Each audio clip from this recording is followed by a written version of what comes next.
speak for a second just to the ninth grade students. If the ninth grade students could move a little bit this direction to give some space to the counter, that would be wonderful. So if you guys can just move a little bit over this direction. You guys are doing such a fantastic job. We're going to start again with Maya. Maya is going to read for us a poem and a short story that she wrote. And we're going to continue with our program. Thank you again so much.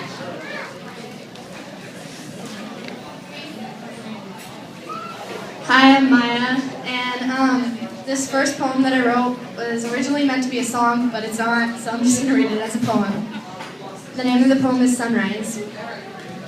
This is my beginning. This is where I place my feet, upon the echoes of the memories that have sculpted me. This is where I found you. This is where we shared our tears. This is the place where we fell open, where we healed when we felt broken, and released our fears.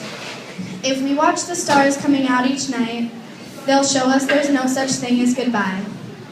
I'll fly away into the morning, hold my head up high. I swear that I'll remember, keep this light alive forever. This is our magnificence. This is how we take a stand, with our eyes upon the heavens and our heart in our hand. I believe in the sunrise, that this darkness will end, surrender to the day and then return again, the way I know we'll meet again. If you feel the pull of the open sea, I promise somewhere it leads back to me. And not a day goes by, not a page is turned, without a chance to live out all the things I've learned. Every song I sing, every dream I dream, holds a piece of you and what you've meant to me. So I'll fly away into the morning, hold my head up high. I swear that I'll remember, keep your light in me forever.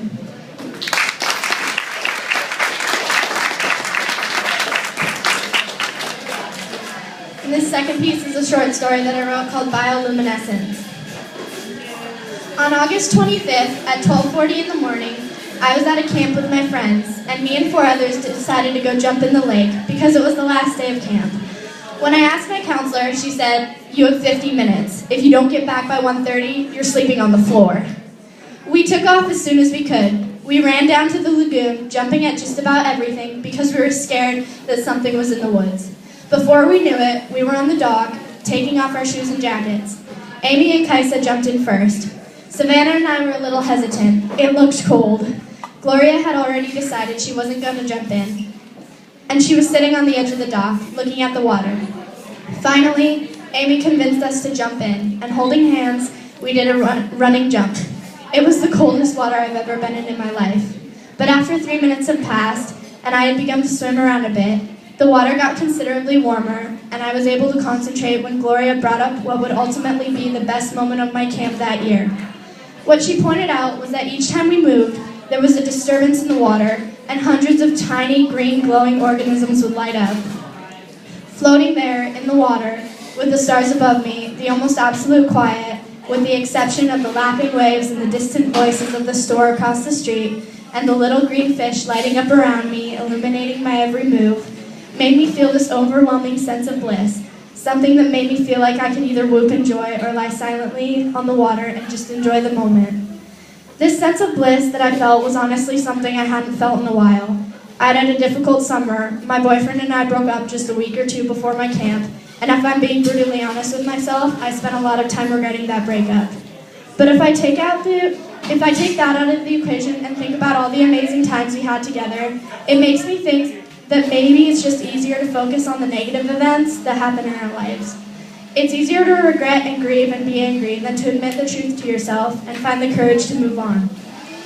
I have these things I like to call my eureka moments, when I have a breakthrough that makes me reevaluate my thinking and my decisions, and in a positive way. That night, I had a eureka moment.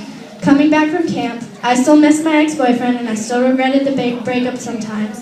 But using the newfound knowledge I had about being at bliss with myself and not focusing on the negative events in my life, I was able to feel better about myself and move on.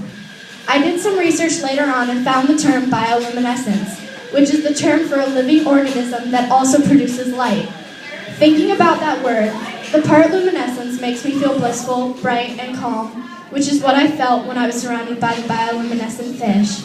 The bio part just makes me think of 2 or double, and when I think of such a small organism that can do 2 extremely significant things at one time, It makes me feel really proud to be in that sense of bliss. All that aside, if I hadn't got swimming at 1 in the morning, and if I hadn't jumped in the freezing cold water, I wouldn't be here sharing this story with all of you, and most importantly, I wouldn't have had my Eureka moment. I know throughout my lifetime I will have many Eureka moments, but I'm just glad that it came to me in that way, so that I have that special memory of my camp and my friends in a way that will never go away, and that makes every moment I spend with them full of bliss.